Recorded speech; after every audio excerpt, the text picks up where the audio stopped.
relación jerárquica entre designios. Valiéndonos de la noción de designio demiúrgico desarrollada en E, podremos comprender la afirmación hecha en D. Entre el designio del caracol y el designio de la serpiente existe una relación jerárquica. Ante todo conviene relacionar analógicamente a la facultad de clasificar que dispone el pasú, y que fue descrita en E2 y E3, con la facultad de designar que exhibe el verbo del demiurgo. El pasú, según vimos, puede operar sistemáticamente con el sujeto cultural en la estructura cultural y abarcar conjuntos de relaciones bajo la extensión de un concepto denominado clase. En particular, el género demuestra así ser solo el producto de una operación sistemática efectuada con un grupo de conceptos tajada específicos y, por lo tanto, demuestra ser solo un concepto de concepto, una función de función, una clase de clases, etc. Página 197, 202. El demiurgo, por su parte, realiza con su verbo una operación análoga al designar los entes del macrocosmos, dándose el caso de designios que contienen en su plan activo el plan de otros designios, es decir, designios de designios. El ejemplo clásico es el designio pasú que contiene en su plan a la totalidad de designios ónticos. En este sentido, el designio pasú es un plan que abarca todos los planes de los designios ónticos del macrocosmos, y es por eso que su proyecto se denomina microcosmos. Un reflejo o copia invertida del macrocosmos, donde están replicados estructuralmente todos sus entes.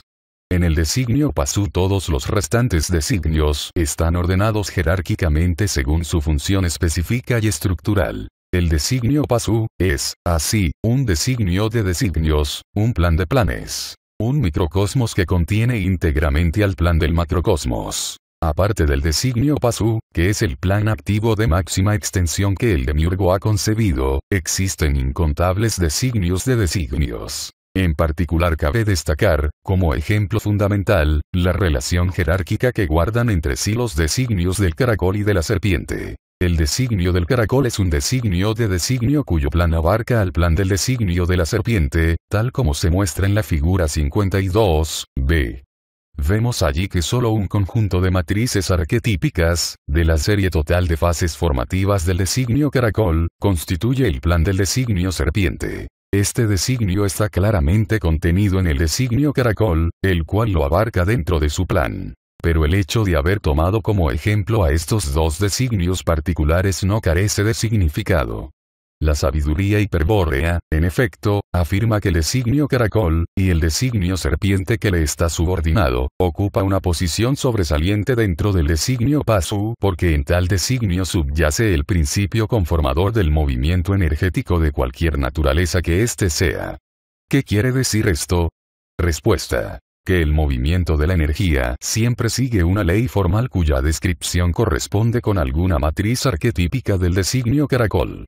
De acuerdo con lo visto en C, por ejemplo, sabemos que la energía astral macrocósmica y la energía psíquica microcósmica se rigen por leyes cuya forma subyace en el designio del caracol, en tanto que la energía vital macro y microcósmica se rige por leyes formuladas en el designio de la serpiente. La relación jerárquica entre ambos designios y su influencia sobre tales tipos de energía se ha representado en la figura 52, a. En general, la respuesta anterior nos dice que la forma adoptada por el movimiento energético en cualquier fenómeno se rige necesariamente por el designio caracol o por el designio serpiente. Ello se debe a que la forma energética se conforma con alguna matriz arquetípica supuesta perteneciente a la serie formativa de dichos designios, cualquiera sea la naturaleza arquetípica que impulsa la evolución de un ente, por ejemplo, caballo, perro, o pez. Junto a la matriz esencial de su designio, que lo individualiza como caballo, perro, o pez, subsisten supuestas las matrices arquetípicas del designio caracol, o serpiente, que rigen la totalidad de los movimientos energéticos de los entes mencionados.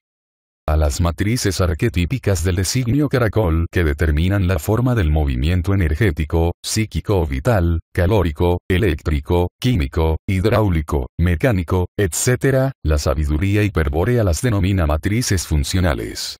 De aquí que el símbolo sagrado del pasú representado en la figura 41 como signo espiral, sea considerado la matriz funcional de la ley de evolución. El designio pasú es un designio de designio que contiene al designio caracol.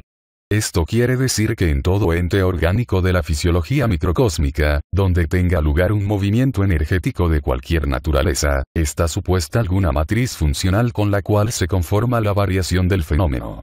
En particular, la ley que rige el desarrollo de la esfera de conciencia del pasú, objetivo microcósmico de su finalidad, es la ley de evolución, la cual se conforma con la matriz funcional espiral del designio caracol.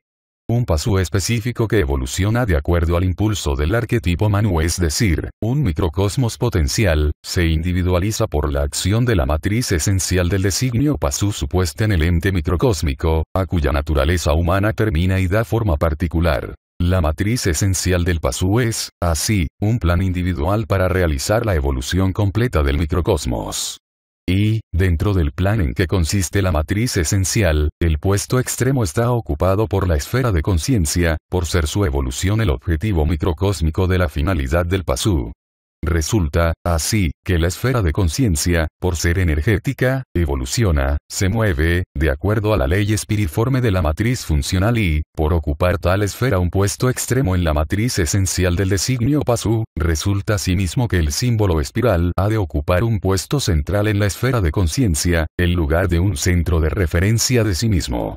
De allí que el símbolo espiral no solo sea la forma de la matriz funcional de la ley de evolución que rige el progreso de la esfera de conciencia, sino que constituye fundamentalmente el símbolo sagrado del pasú, es decir, el símbolo con que el pasú se representa a sí mismo cuando el sujeto consciente reflexiona toda la esfera de conciencia para autoinspeccionarse.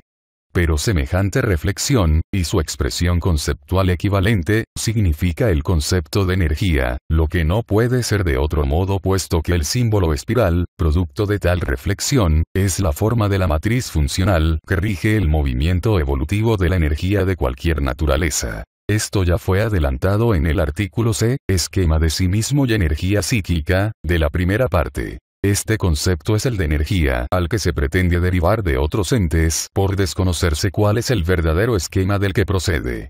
Pero, sin importar a cuál ente lo aplique la ciencia, el concepto de energía expresa el significado de la esfera de conciencia. Podemos agregar ahora, y a tal concepto, el pasú lo expresa mediante el signo de la espiral. En la figura 53 se puede observar una típica proyección petroglífica del símbolo sagrado del pasú mediante el signo de la espiral. Las tres espirales excéntricas de la izquierda, como es natural, representan las tres esferas psíquicas y, también, a la energía. La figura 54, por otra parte, muestra la sección esquemática del oído humano, pudiéndose apreciar a la derecha una cavidad en forma de caracol. Siendo el oído un órgano sensorial cuya función consiste en percibir las variaciones de la energía acústica, no debe extrañar que su respuesta obedezca a una ley espiriforme. En la figura 55 puede verse un esquema auditivo convencional del caracol, graduado en decibel. Y el del oído es solo uno de los múltiples ejemplos que podrían aportarse para demostrar la influencia conformadora que las matrices funcionales del designio caracol ejercen sobre los fenómenos energéticos del microcosmos. Bastará, para dar una idea de esta influencia, con mencionar dos casos extremos. La doble hélice de la estructura molecular de los ácidos nucleicos y la espiral de Kundalini, la energía ígnea que se encuentra enrollada como una serpiente bajo el Muladhara chakra. La explicación de por qué el logos plasmador microcósmico Kundalini suele ser percibido con forma serpentina se brindará en el tomo cuarto. Una prueba de que en un remoto pasado todo esto era conocido la constituye la raíz común que en griego tienen las palabras espeira, espeira, y esperma, esperma.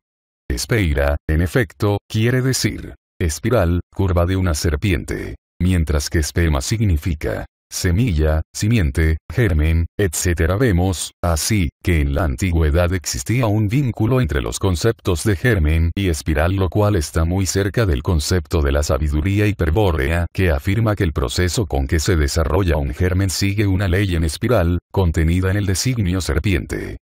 G. Estudio analógico del designio pasú. En la figura 56 vemos un esquema semejante al de las figuras 48 y 51, en el que se ha representado analógicamente, mediante el modelo de designio desplegado, el principio de individuación del designio pasú.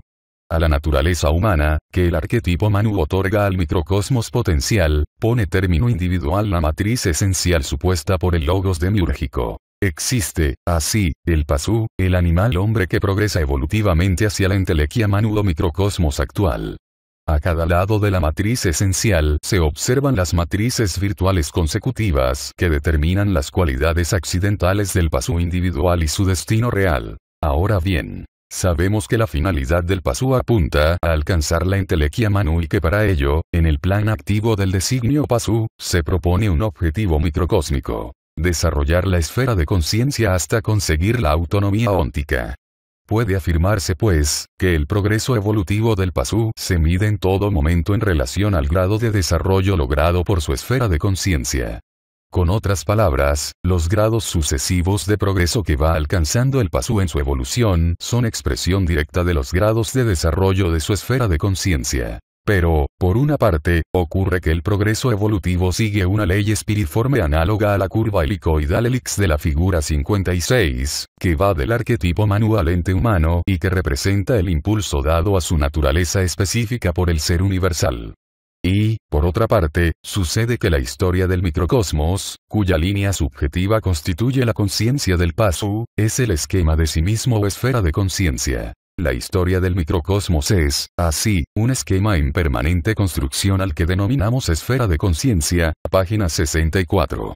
Es evidente, pues, que la helicoide evolutiva de la figura 56 y la línea subjetiva que constituye la historia del microcosmos son una y la misma cosa. Por eso, sobre la escala gradual de momentos progresivos, se agregó la leyenda: historia individual del pasú. El desarrollo de la esfera de conciencia, que es un fenómeno energético, se conforma según la matriz funcional de la ley de evolución del designio caracol. La esfera de conciencia progresa hacia la autonomía óntica siguiendo una trayectoria análoga a la curva helix de la figura 56, curva que representa, entonces, al hilo de la conciencia, a la continuidad histórica del sujeto anímico consciente.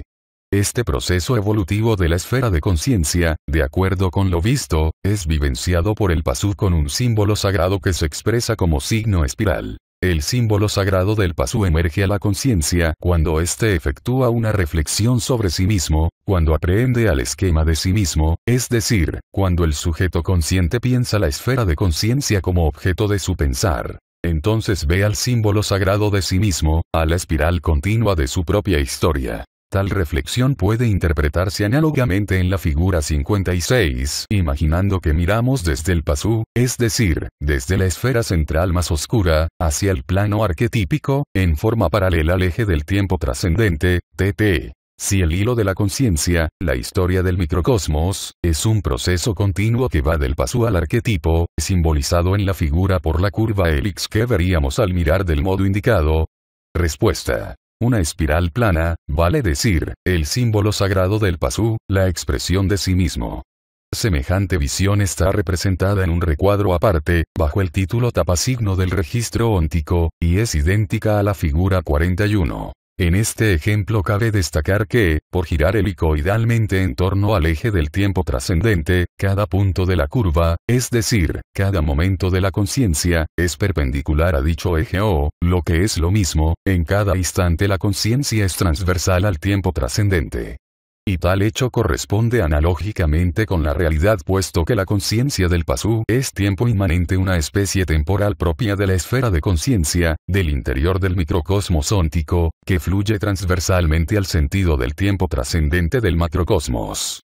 Debemos notar, empero, que esta correspondencia analógica entre la curva helix y el hilo de tiempo inmanente de la conciencia del pasú es una característica que diferencia fundamentalmente a la figura 56 de las figuras 48 o 51. En ellas, la curva helicoidal representa al impulso evolutivo de la naturaleza arquetípica universal de los entes específicos, caballo o átomos, que no posee carácter temporal propio. La curva helix, por el contrario, expresa la serie temporal del tiempo inmanente porque la evolución progresiva del pasú apunta particularmente a su autonomía óntica, a la consecución de un tiempo propio del microcosmos que lo contenga y abarque desde adentro, un tiempo íntimo, esencialmente diferenciado del tiempo trascendente del macrocosmos por efecto de su principio de anisotropía. Notemos, por último, que un tiempo tal, íntimo del ente, ha sido representado en la figura 56 como curva exterior al ente, proyectada en el espacio analógico del macrocosmos. Esto debe ser interpretado así. La curva hélix, tomada en toda su extensión como en la figura 56, solo representa a la historia de la esfera de conciencia y por eso su representación solo puede ser un recuerdo, el registro del acontecer de la conciencia. Entonces, solo es actual el punto de la curva, el instante, que coincide con el ente. Los restantes puntos corresponden a instantes pasados. H. El sentido como camino. Al estudiar la alegoría del yo prisionero, página 152, quedó en claro que la canción de Amor de los Siddhas persigue dos objetivos. Primero, despertar y, segundo, orientar al yo del Virya perdido. Con respecto al primer objetivo, despertar, estamos ahora mejor informados sobre qué se requiere interna y externamente para ello. A partir de aquí, sin embargo, no debemos olvidar ambos objetivos pues el símbolo sagrado del Virya, Tirodinibur, a cuyo significado nos aproximaremos en el tomo séptimo, permite igualmente alcanzarlos. Empero, para que dicho significado resulte, entonces, claro, habrá que definir previamente ciertos conceptos fundamentales. Ante todo, observemos que el proceso energético de producción de un pensamiento consciente puede ser visto, también, en forma alegórica. Tal punto de vista tiene la ventaja de que permite inducir una idea de la mayor importancia, ¿cuál es el concepto del sentido como camino? El sentido, en efecto, es análogo a un camino, a una vía para progresar en la conciencia de las cosas. Mas, para comprender el alcance macrocósmico de esta analogía, es necesario, como de costumbre, comenzar por la estructura psíquica del microcosmos. Más precisamente, por el significado. Reparemos en la figura 21. En ella está representado el momento en el que el sujeto cultural, apelando a su facultad traductiva, ha notado el sistema XX en el contexto significativo de un lenguaje habitual y lo ha tornado horizontal, sobre el plano, STT, significado tiempo trascendente para referirlo al umbral de conciencia XI. El símbolo I, que imita al concepto XX notado, se dirige hacia él mismo, hacia el esquema de sí mismo, y emerge en la esfera de luz como representación consciente. Alegóricamente podemos suponer que la facultad traductiva ha señalado un camino a priori para que sea transitado por el símbolo primero durante su emergencia. Ahora bien, lo que efectivamente varía en el pensamiento racional de un esquema, por efecto de la facultad traductiva, es la codificación del significado, es decir, el concepto tajada. Al optar por el plano de significación tal o cual, se elige un lenguaje determinado en cuyo contexto el concepto XX adquiere significado. El símbolo I, que lo imita, posee el mismo fundamento significativo cuando emerge en dirección al umbral de conciencia, vale decir, cuando transita por el camino del significado. Esta alegoría es válida porque la facultad traductiva, según vimos, abre un camino al símbolo emergente cuya dirección depende del significado. Pero la alegoría se acaba con la confirmación de que el significado es análogo a un camino que el símbolo emergente recorrerá a posteriori. Mientras el símbolo I emerge por su camino, observemos qué ocurre bajo el plano de significación, STT, significado tiempo trascendente, en la esfera de sombra profunda.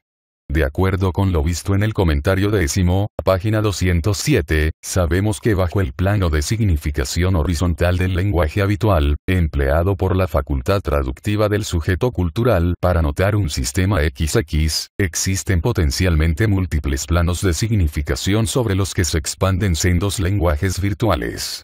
Extendiendo la alegoría a tales planos virtuales de significación, podemos afirmar que, bajo el plano, STT, significado tiempo trascendente del concepto, XX, vale decir, antes del comienzo del camino significativo que sigue el símbolo I, existen múltiples caminos potenciales que podrían ser actualizados por la facultad traductiva y recorridos por el símbolo I en su emergencia.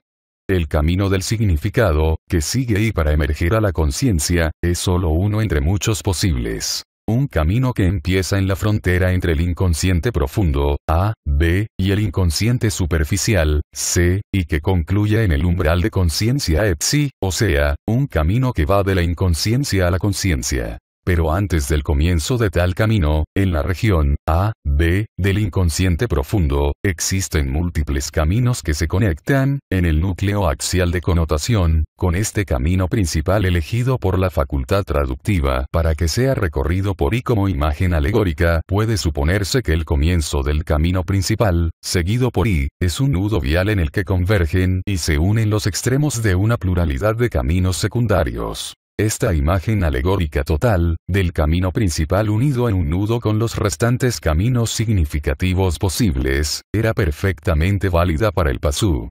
En el Virya perdido, sin embargo, hay que tomar en consideración la modificación introducida por la clave genética de los Siddhas traidores al mutar permanentemente el designio humano. Según se explicará más adelante, la introducción del símbolo del origen en el microcosmos determina la disposición topológica de los caminos potenciales del significado. Mas la forma que dichos caminos se ven obligados a trazar no interesa por ahora, sino destacar que tal modificación se efectuó con criterio kármico o, mejor dicho, que el mecanismo ideado a la medida de los viryas, arranca en tal modificación. Aquí está la clave, el secreto, que convierte a los siddhas traidores en los señores del karma. Clave que solo puede ser revelada alegóricamente. Secreto que ellos denominan llave Kala Chakra. Siendo el sentido la expresión del significado, no debe extrañar que la alegoría vial pueda extenderse al macrocosmos. Para comprobarlo solo hay que recordar las correspondencias analógicas entre micro y macrocosmos sintetizadas sinópticamente en las figuras 38 y 39.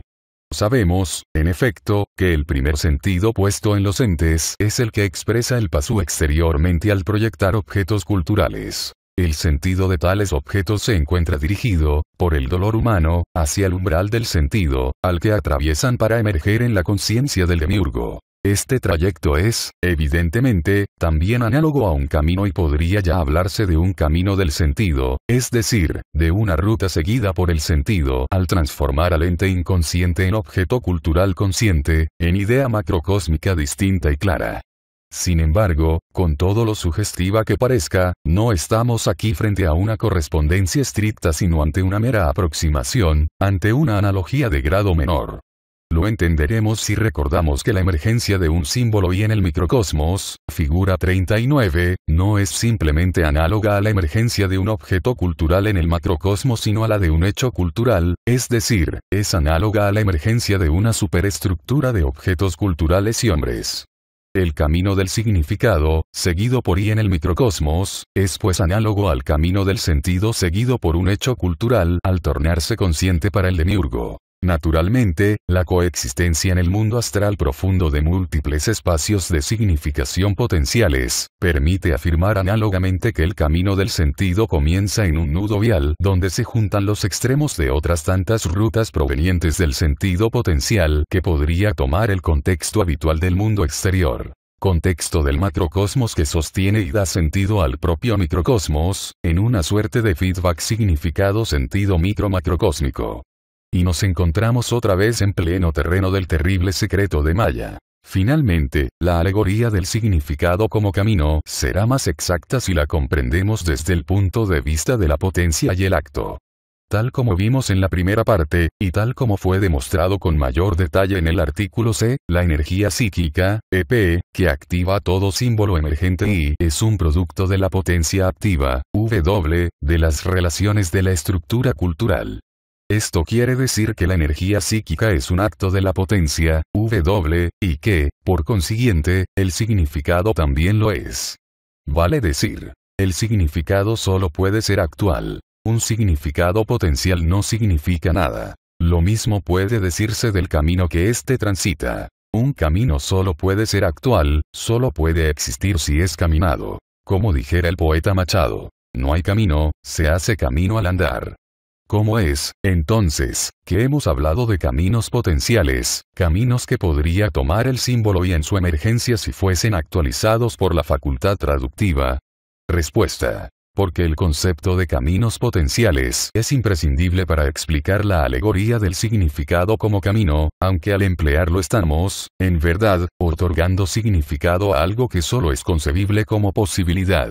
El camino real es el actual. Los caminos potenciales son irreales, aunque posibles. Lo mismo puede afirmarse del sentido como camino. De todos los caminos posibles solo es real el camino seguido por el hecho cultural actual. Los temas examinados en los próximos artículos ayudarán a aclarar esta definición. Y, los siddhas traidores resignan el símbolo sagrado del pasú. Comencemos por establecer los siguientes principios, ya demostrados precedente. El símbolo sagrado del pasu es la representación sémica del nexo que une en todo instante al pasu con el arquetipo Manu. Su emergencia interior equivale a la manifestación del más potente mito, cual es el dios del ente microcósmico, el Manu, el arquetipo de sí mismo. El pasu rara vez escapa al proceso de este símbolo. Antes bien el sujeto consciente sucumbe a su fagocitación y acaba identificado con el mito. Por otra parte, cuando el pasu proyecta su símbolo sagrado mediante la expresión del signo espiral, establece un nexo externo con el arquetipo Manu. Por ese motivo ese signo era empleado en la más remota antigüedad como plano sagrado de templos o para señalar los sitios de culto, las cavernas, por ejemplo. Y ello no carecía de fundamento, porque el símbolo sagrado del pasu es en verdad el plano de sí mismo. La base del templo interior. Su proyección externa, sobre un ente, es una exteriorización de sí mismo, un reconocimiento exterior del propio llegar a ser, de la entelequia Manu. Es ver a Dios, el demiurgo, el uno, el Manu, etc., en sí mismo y poderlo comunicar. Naturalmente, para comprender este poder del símbolo sagrado hay que suponer que en el centro del signo espiral está el punto indiscernible, el ojo de Abraxas, el nexo entre el plano físico y el metafísico por donde los arquetipos se manifiestan en el mundo. Es decir, en el centro del espiral está el Yod. Ahora bien, si la espiral del símbolo sagrado del pasu representa al hilo de la conciencia, ello quiere decir que se trata de un hilo de significado continuo. Pero, tal como vimos en H, el significado es análogo a un camino. Resulta, pues, que el símbolo sagrado apercibido por el pasu durante su reflexión de sí mismo es la configuración del camino significado por su progreso evolutivo. Observemos nuevamente la figura 56. La curva helicoidal elipse que va del arquetipo Manu hasta el pasu individual es el desarrollo análogo del símbolo sagrado del pasu, la línea que representa al hilo de la conciencia, vale decir, un hilo de significado continuo. Por lo tanto, dicha curva representa un camino, el sendero evolutivo del pasu. ¿Más qué significa dicho camino?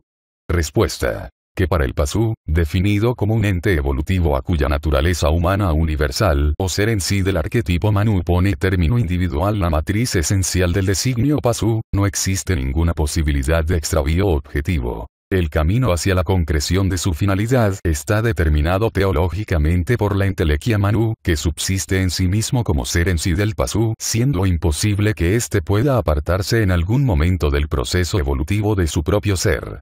El pasu, así, solo conseguirá atrasarse o adelantarse relativamente en su progreso hacia la perfección final, pero no podrá jamás, por alguna determinación surgida de sí mismo, apartarse del camino hacia la entelequia, salirse de la ley de evolución, dejar de transitar el sendero prefigurado en el símbolo sagrado espiriforme. Y la relatividad de su progreso se entiende, desde luego, con respecto al grado evolutivo de su comunidad cultural, medido en la escala gradual de momentos progresivos de los entes.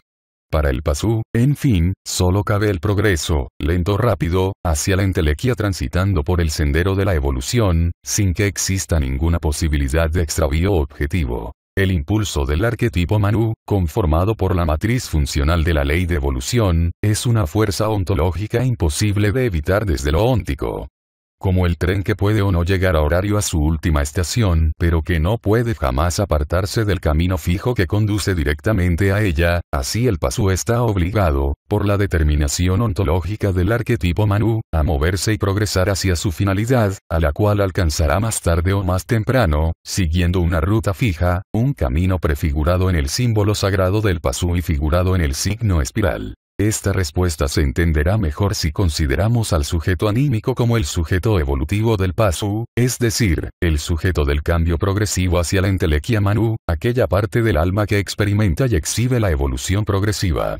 El sujeto anímico, en efecto, cuyo campo de manifestación consiste en la estructura psíquica, se desplaza siempre sobre el camino significativo de la curva hélix, ver figura 56, y ese mismo camino siguen también la totalidad de los fenómenos psíquicos. El sujeto racional o razón, contribuye con el movimiento de sus operaciones a la evolución de la estructura cultural, pudiéndose representar tales movimientos por arcos de la curva hélix. La actualización de los arquetipos invertidos de la memoria arquetípica sigue la misma ley y por eso los principios y relaciones de la estructura cultural se construyen con símbolos que son transferidos desde la memoria arquetípica conforme a trayectorias en arcos de hélix. El desplazamiento del sujeto cultural sobre la estructura cultural se realiza siempre al hilo del significado continuo, vale decir, tomando por el camino de hélix. Y también siguen una trayectoria conforme a la espiral todos los símbolos que emergen hacia el umbral de conciencia tales como el I de la figura 21. Pero aquí conviene detenerse para obtener una importante aclaración. El objetivo microcósmico de la finalidad del PASU es la autonomía óntica y, para conseguirlo, es necesario desarrollar completamente la esfera de conciencia. ¿Cómo se inicia tal desarrollo? Respuesta. En el designio PASU, en un punto de la serie formativa que integra su plan, está designado el momento preciso en que el PASU efectuará el descubrimiento de sí mismo y dará comienzo a su historia, es decir, a la esfera de conciencia. En ese momento, y en todos los casos subsiguientes en que experimente semejante percepción, ocurre una intuición de la autonomía óntica, la cual, naturalmente, es a menudo interpretada como mera diferenciación sujeto-objeto.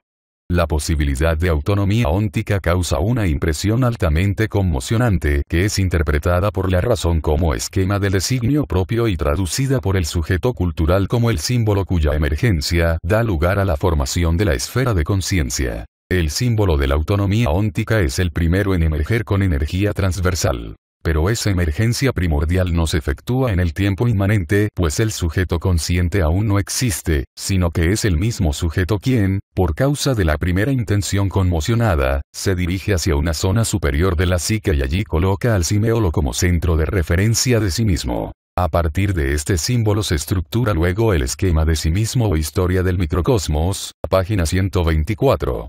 Más ¿cuál es este símbolo de la autonomía óntica, cuya emergencia primordial causa la existencia y posterior evolución de la esfera de conciencia? Respuesta. El símbolo sagrado del PASU, representado en la figura 41 como el signo espiral. Un símbolo conformado por una matriz funcional del designio caracol conocida como ley de evolución. Cabe agregar que con la expresión camino de hélix se quiere significar abreviadamente camino con forma de curva hélix. Con el mismo criterio se dirá también camino hélix.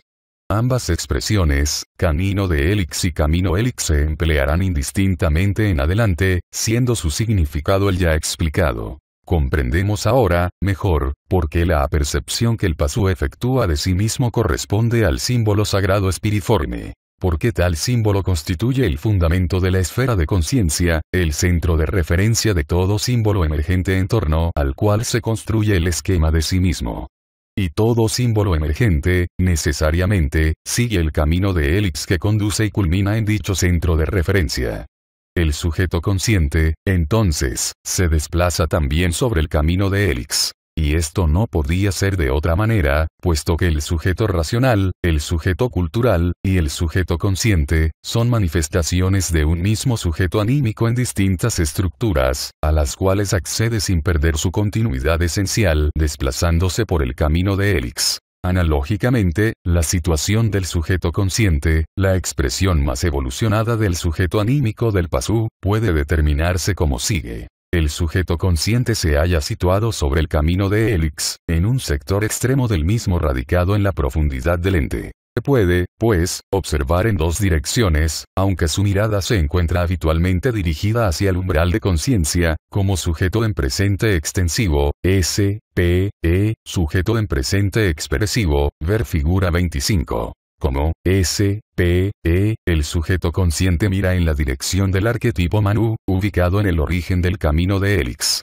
Hasta él podría llegar nuevamente el sujeto anímico en un solo movimiento continuo y directo, sin posibilidad de extravío objetivo, puesto que el camino de Helix no se interrumpe en ningún lugar, sino que consiste en una curva helicoidal de significación continua. Mas si el sujeto consciente mira en la otra dirección, es decir, hacia la entelequia Manu, podrá localizar su propio centro de referencia y apercibir el símbolo sagrado de su llegar a ser, el símbolo de sí mismo, que no es otro más que la continuación de Helix hasta la entelequia potencial, hasta Yod. O sea, el resto de la espiral evolutiva, prefigurada desde un principio en el destino real de su designio como posibilidad de autonomía óntica o concreción de la finalidad. De todo esto lo que nos interesa ahora es la conclusión de una respuesta anterior. Para el Pasú no existe ninguna posibilidad de extravío objetivo pues el sujeto anímico, y todo su ser evolutivo, se desplaza sobre el camino de Helix, un sendero continuo y directo desde el arquetipo Manu hasta su entelequia. Esta conclusión nos va a permitir comprender con más exactitud la técnica de la clave genética. Comencemos por un concepto ya expuesto en la primera parte. La falla evolutiva del Pasú, que motivó la intervención de los Siddhas traidores, acorde con el demiurgo, radicaba en la escasa evolución de su esfera de conciencia. Pero, según acabamos de ver, tal evolución depende en gran medida del descubrimiento de sí mismo, es decir de que el designio Pasú revele en algún momento la posibilidad de autonomía óntica, el símbolo sagrado del Pasú, el signo espiral. Entonces, es evidente que en esa fase del plan, la matriz funcional de la ley de evolución, ha de haberse producido la más importante intervención de los Siddhas traidores. Y, en verdad, así ha ocurrido. Los Siddhas traidores, ante la imposibilidad de modificar de algún modo los arquetipos universales, que están sostenidos directamente por la voluntad del Uno, decidieron operar sobre el designio Pasú, modificando permanentemente el destino del animal hombre. Por ese camino esperaban conseguir un rápido desarrollo de la esfera de conciencia del Pasú, objetivo que efectivamente se cumplió, página 124. En el artículo F, en la misma página, se explicó de qué modo, mediante la clave genética los Siddhas traidores modificaron el designio Pasú, resignando la matriz funcional de la ley de evolución con el símbolo del origen. Recordemos aquella definición, a la que se hallará ahora dotada de mayor y más sugestivo sentido. El Manu Siddha traidor, administra al Pasú, durante el Maituna, el conocimiento de un designio modificado en el cual el símbolo de la autonomía óntica, o matriz funcional de la ley de evolución, ha sido sustituido como inductor de sí mismo por el símbolo increado del origen. Pero el símbolo de la autonomía óntica, el símbolo sagrado del Pasú, no ha sido eliminado sino resignado con el símbolo del origen, alterándose con ello su función de inducir el descubrimiento de sí mismo, el cual sería desde entonces determinado por el símbolo del origen. El motivo de tal resignación obedece a la segunda fase del plan de los Siddhas traidores, es decir, al encadenamiento espiritual. Porque aquí, en la resignación del símbolo sagrado del Pasú con el símbolo del origen, se aprecia mejor que en ningún otro acto la genialidad infernal de los Siddhas traidores. En efecto, desde entonces, el Virya ya no tendría que descubrir, como el Pasú, el símbolo de la autonomía óntica para iniciar la formación de la esfera de conciencia, sino que el símbolo del origen sería descubierto por el espíritu esfera revertido y sin saberlo, desarrollaría poderosamente la esfera de conciencia. La iniciativa evolutiva sería, así, cedida al espíritu encadenado, al yo perdido, en tanto que el alma, que le serviría de asiento, recibiría la evolución.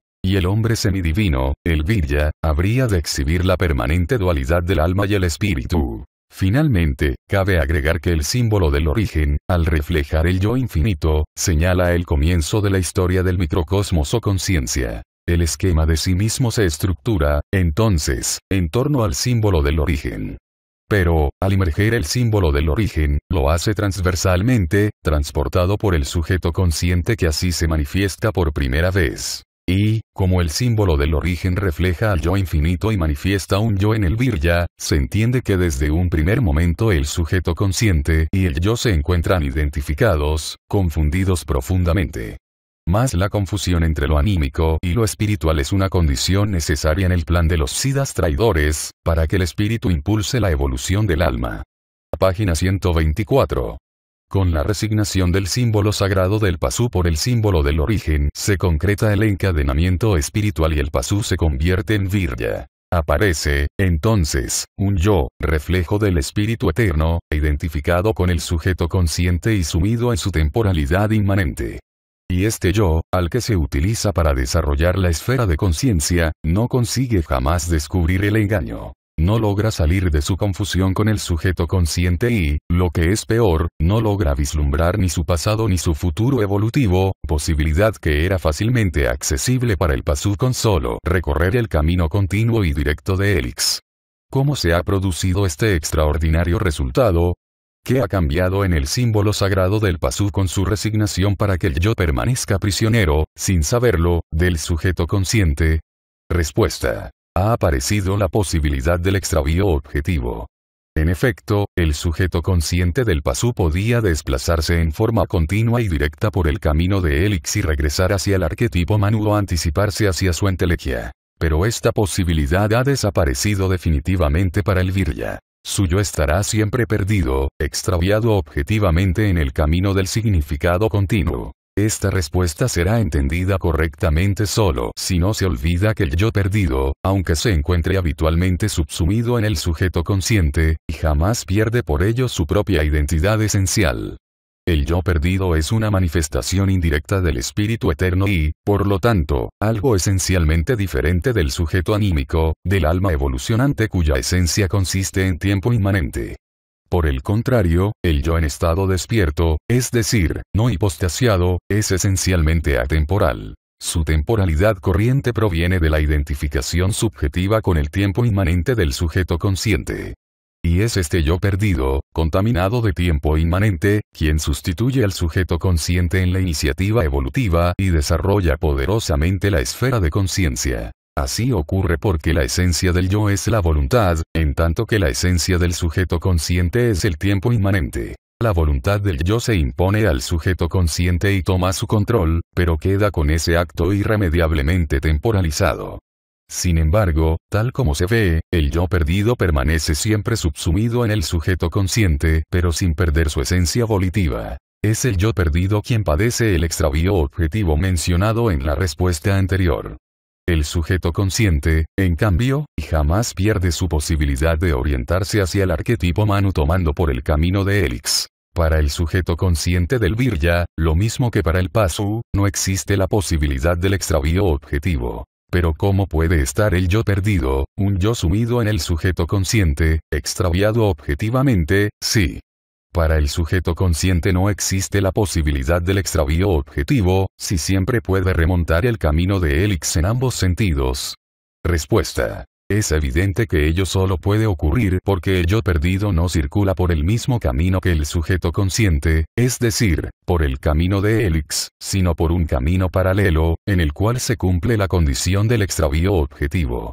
Tal es el efecto de la resignación primordial que los siddhas traidores realizarán sobre el símbolo sagrado del Pasú, sobre el camino de Helix. En el Virya existen ahora dos caminos, paralelos y correlativos. Por uno de ellos, Helix, se desplaza el sujeto consciente sin posibilidad de extravío objetivo. Por el otro, Helix, se desliza el yo perdido, en permanente estado de extravío objetivo. Se consigue así, por medio del encadenamiento espiritual, aprovechar la esencia volitiva del yo para inducir la evolución del sujeto consciente. Todo movimiento del yo perdido, a pesar de efectuarlo extraviado en su propio camino Helix, arrastra al sujeto consciente en dirección del progreso evolutivo sin desviarlo nunca del camino de Helix.